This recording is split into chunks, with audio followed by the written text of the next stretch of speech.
Training with a timer is limiting your jiu-jitsu. It's holding you back, folks. It is a staple of the Jiu-Jitsu Academy. You got the timer on the wall. Beep, beep, set the round timer.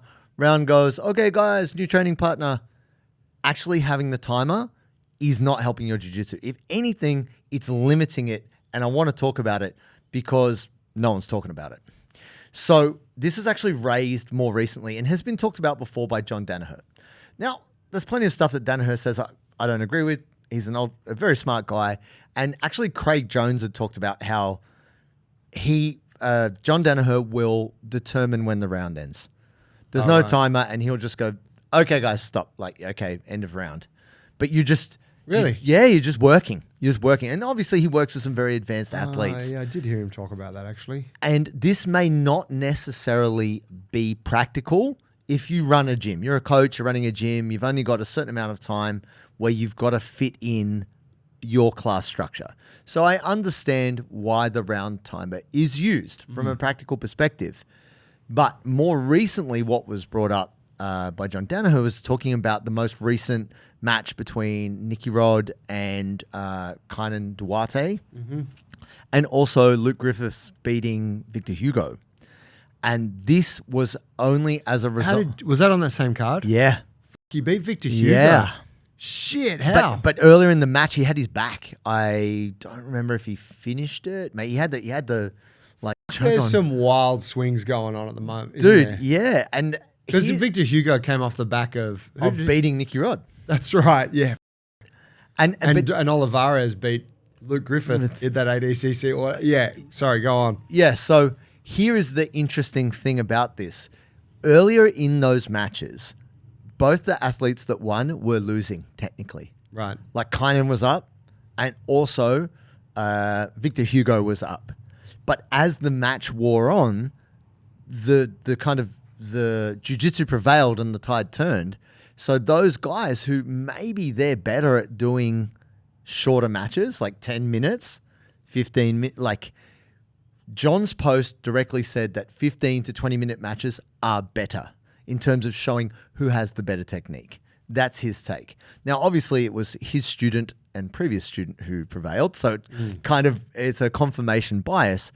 But there is something to this when you think, I'm good for 5 minutes. But how often do you have it where you're rolling and you catch your partner like doing the cheeky little clock check? They sweep you and then they just do a little, where are we? Oh, there's only a minute to go. I'll just hold this guy down. And you only know they're doing that because that's what you do. You also do someone. Yeah. You're like, I just passed, just hold him down. Yeah. You know, and it does change the way in which you are engaging if that's how you've been conditioned to roll. You know, it very much enters your psyche that, this is a 5-minute round. I'm used to this. I'll go a bit harder. Yeah. Or, it's a 10-minute round. I'll pace myself. What if there was no clock? It's different jiu-jitsu. You know, I remember, shout out to my old training buddy, Bean. I've mentioned many times. The second strongest man in jiu-jitsu. and he said to me, he was like, bro, have you ever done like 20-minute rounds? And I was like, no, I haven't. What? And he's like, they're really good. Like I did some the other day at some gym, or he's like, we should do it sometime. And I just remember being like super intimidated by that. I was like, bro, I barely survived 5 minutes with you. Like, I don't want to do 20. But he's like, no, bro, it's totally different. Like you slow it down and, you know, because you're preserving energy. And I was like, oh, wow. And then I think we did it or whatever. But it's a fundamentally different way to do jiu-jitsu, right? Because you can't go balls to the wall. Whereas you can go balls to the wall for 2 minutes. Yes. And then ride out the next 3 minutes until the end of the round. Possibly. But when there's 20 minutes on that clock, you have to change how you approach it. And there's an interesting thing here because I know there'll be plenty of people who push back on this. And that's fair enough. But we've got to consider doing things differently. Will there be? Who's going to push back? No, plenty of people, I'm sure, because there is value in like even, you know, like time in and of itself is a variable. It's a constraint, right? It's different jiu-jitsu. Hang on. Are you saying what I think you're saying? I was just misappropriating a quote. Have we been doing ecological this whole time? No, I think that's Greg just reaching. But yeah, shout out. Did Greg and I just become best friends? I think you did. Yep. You're bros now. No, it's interesting because like even within weight training, if you reduce rest time, it becomes a different workout. Yeah. If you give more rest time, it's a different experience. You're training kind of different qualities by doing that. And I think there is definitely something to also how long you rest between rounds in terms of the quality of the round. But if we took time out of it entirely, your jiu-jitsu does change. You do need far more efficient jiu-jitsu. Now, plenty of people could say, oh, boring. Like there have been some tragically long matches in jiu-jitsu and the quality doesn't go up. There right? is a point where it should just be tapped out for both. It gets sloppy. Yeah. I remember, not that this match was particularly sloppy. It was Keenan Cornelius, I can't remember the year, versus Gordon Ryan. This is before Gordon became Ultimate Champion Ascending. And Gordon finishes Keenan with an inside heel hook. It was at a Grappling Industries. And actually, Ben Hodgkinson was reffing the match. Oh, wow. I asked him about it. He was like, it was so tiring, man, to be the ref. Wow. It was How like long was it? 47 minutes, 48 minutes. He's like, bro, I was like, he was just like, I was like falling asleep. He's like, it's hard enough to referee, an exciting 10-minute match, let alone like two guys so technical, back and forth, escaping back and forth. And it is hard to stay in it as a spectator. But I believe as a grappler, it brings something different out of you. And you mentioned the Isaac.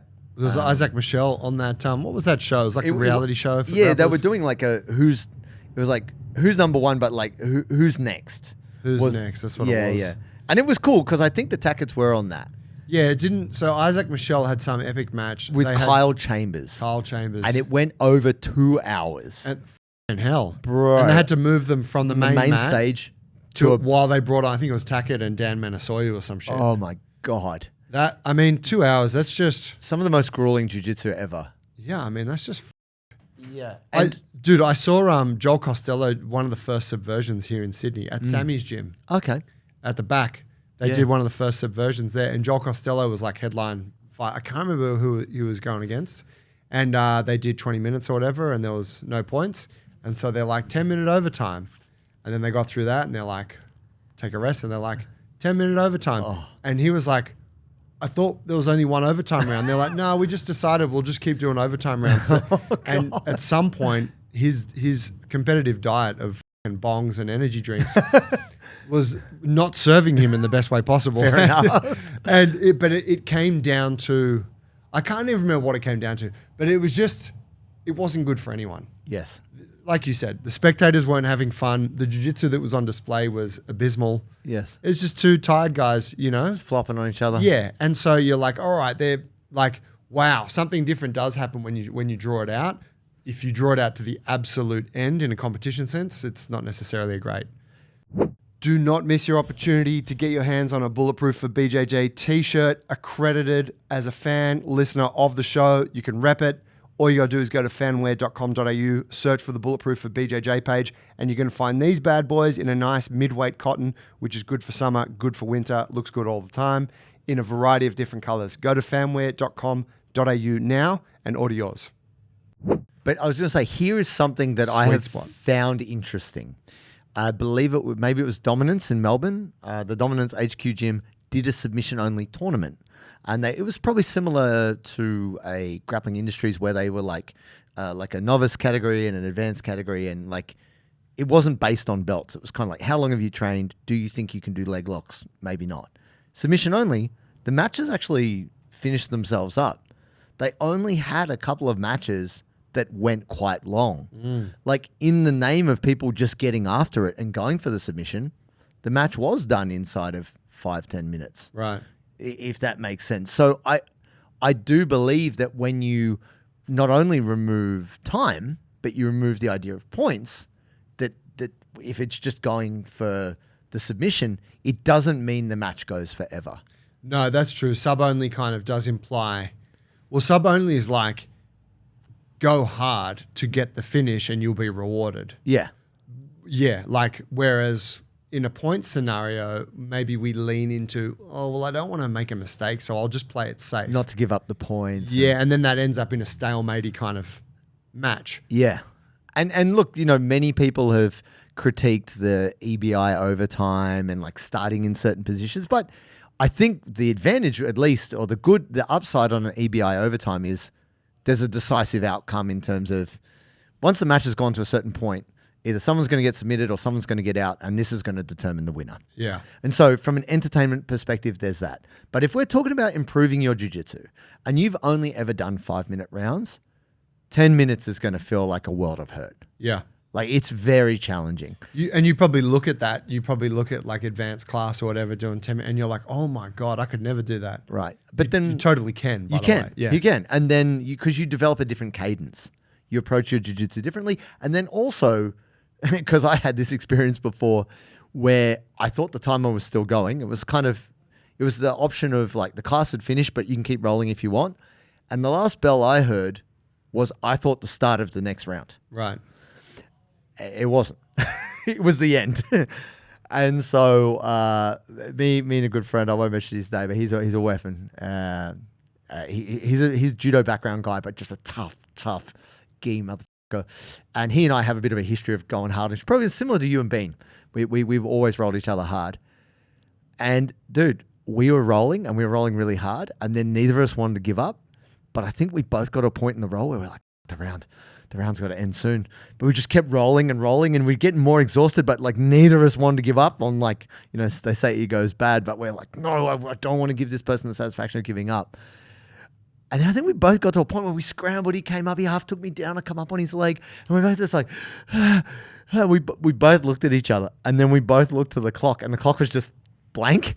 And we're like, there's no timer and like, there's like hardly anyone left on the mat. And we're just like, how long have we been rolling? We didn't even know. Like it just became endless.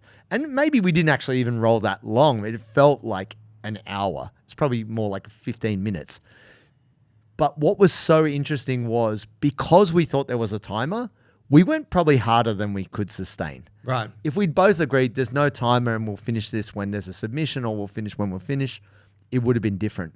But we absolutely cooked each other thinking that the bell would save us. Coming, yeah. And the bell cannot save you. And I think this is actually an important lesson to take from that whole Danaher post is you roll differently when you're thinking of the clock compared to when you know it's not there. Yeah, you're not reliant on it at all. No. And having that as not having it as a factor, I believe adds a different dimension to your jiu-jitsu. I'm not saying it's better. I'm saying it is worth exploring. To have it wouldn't even have to be once a week. Like maybe you just factor it in once a fortnight, once a month, where you do. I'm going to do a couple of rounds without a clock, and maybe we just do it for submission, or we just roll till we're cooked. Yeah, I was just thinking about. I'd love to offer it in some of my classes, and I was thinking like the tough part as a coach is you got a class, you got a bunch of people paired up, and there's often the pairings aren't excellent. No. Right. So there's always going to be someone that's paired with like the new guy or whatever. Yeah. And so having the shorter rounds where you're doing more of them allows everyone to kind of get what they need. More exposure. But it would make sense that you could go like, hey, after today's class, I'm going to put the clock on for 20 minutes. And if you want, once the class is finished, you can just choose a partner that you want to roll with and do a 20-minute round. That'd be sick actually. Yeah. Yeah. And I think there is a liberation in that. As much as having a time limit can force you to push the action, and there's value in that. Removing it also could make you a bit freer maybe and less urgent in your jiu-jitsu. And yeah, I think we always talk about skill exposure, whether it's lifting or jiu-jitsu. Rolling longer, it does kind of put a focus on how efficient are you? Are you wasting energy doing certain things? Because you might be able to keep it up for 5 minutes, but you can't do it for 20. Yeah, that sort of pacing or energy management thing is you're probably not really getting much exposure to that as a training mode in a 5-minute roll. No. Whereas when you go, 10, 15, 20, that becomes like a really pivotal piece of the puzzle. Yeah. You're like, oh shit, I'm going a bit too hard. I need to back it off. So that, Yeah. that's a valuable thing for anyone to experience. I think about here in the gym, we do it, right? We do some conditioning workouts that are short and sharp where it's like sprint. And then you do some that are like 20, 25, 30 minutes. It's a very different approach. Yeah, and I think that there is different qualities trained physically as well as mentally. So as much as a submission only short round kind of is really compelling you to do the thing, get it done. That longer round is both you and your partner know that if you come out too hard too soon, you probably gas yourself, and then you're getting done. Yeah. And my only slightly different take to Danaher is Danaher believes it's better jiu-jitsu in longer rounds. He believes the person with the better technique prevails. I just think it's different jiu-jitsu. That's my take. I don't think it's better. I think you just roll differently. But if more people were to do that earlier in their jiu-jitsu life at white and blue belt, I think it would actually make them a better grappler. I think that when you're a white belt, obviously you don't have a lot of specific fitness. So a 5-minute round already feels long. You're like, how do I roll for 10 or more minutes? But it takes the over gripping and the spazziness and all of that away from you, because you're like, oh, I can't do this. I am going to have to pace myself. And maybe that brings in a degree of maturity is the wrong word. I don't know. Like it brings in a level of experience that usually only higher level grapplers are exposed to. And that if you got exposed to it when you're a white belt, then maybe that would improve your jiu-jitsu more or diversify it. That's what I'm thinking. Yeah. There it is, folks. The time limit is limiting you. So if you want to get better at jiu-jitsu, could be worth taking that timer off. Now, we appreciate you being here. Thank you for staying all the way to the end.